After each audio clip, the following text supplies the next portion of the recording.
So I'm going to show you the one-arm snatch, but there's actually two different styles that I want to show you. The first is really more based off of a deadlift. It's very vertical. It's called a rectilinear snatch. You can also do the same thing with a clean.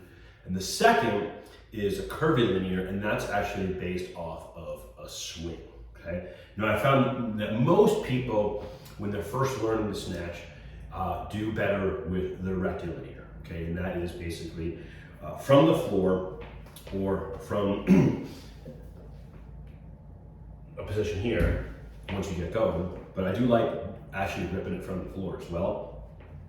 And what we're doing here is the goal is to get the weight from the floor over the head. So it looks something like that, okay? So what we're doing here is combining a variety of different exercises in a very specific way, okay? To kind of create this chain link effect to get the weight smoothly over the head. So from the side, we get set up.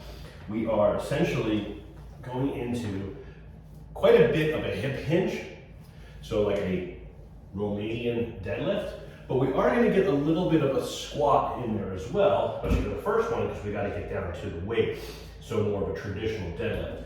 And we're going to drive the hips forward, pulling the weight up. But it's really important to understand that this is the legs doing the work at this point. Okay, pushing the feet through the floor and driving the hips forward.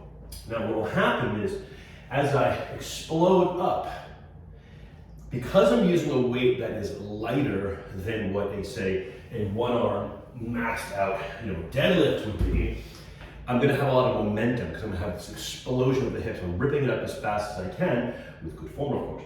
The hips come forward, which that energy has to go somewhere. And that's where I'm gonna initiate the beginning of the pull. And the pull starts first with a shoulder shrug, followed through by like an upright row, okay? But it's really a lot of that, it's not happening in the arm, it's happening from the momentum. So it looks like this. This would be called a high pull. And you'll notice that the weight kind of floats there at the top, okay?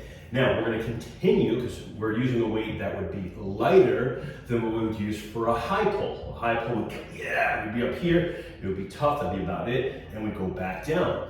But because we're using a weight that's even lighter, the momentum can keep going, at which point we're gonna continue pulling the arm and we get this flip, if you will, of the wrist. But this is where a lot of mistakes are made. A lot of mistakes are made here where we actually think that we're flipping the weight, and what happens is the kettlebell comes over and it smacks us in the forearm and does not feel good. What we're actually doing is we're coming up and imagine if you were to take this hand and punch the ceiling. So it's a rotation punch, all as that kettlebell is traveling upward. So it's very hard to do in slow motion, but it looks like this in regular speed.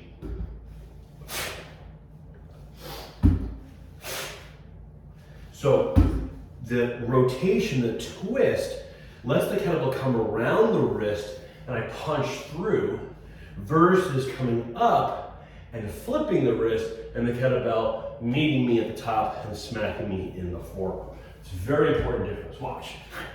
That's not very pleasant if you hit yourself hard or you do it repeatedly. That is much smoother, okay? It's hard to really explain on a video, quite honestly. You've got to play with it. Now, the curvilinear is based off of a swing, a one-arm swing. So if I'm really focusing on more on the hip hinge portion, right, so if I'm doing a one-arm swing, I can continue through.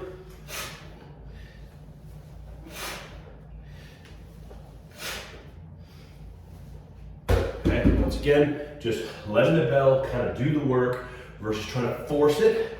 You're just keeping the momentum going. Obviously using a weight that would be lighter than a one-arm swing. So there's more momentum to come through, continue the motion, and get it to the top, okay? So that is the one-arm snatch. I will tell you, you gotta practice this quite a bit to get the smoothness of it down. So don't get frustrated. There's only so much we can do on a video. You gotta get to work and play with it and feel it.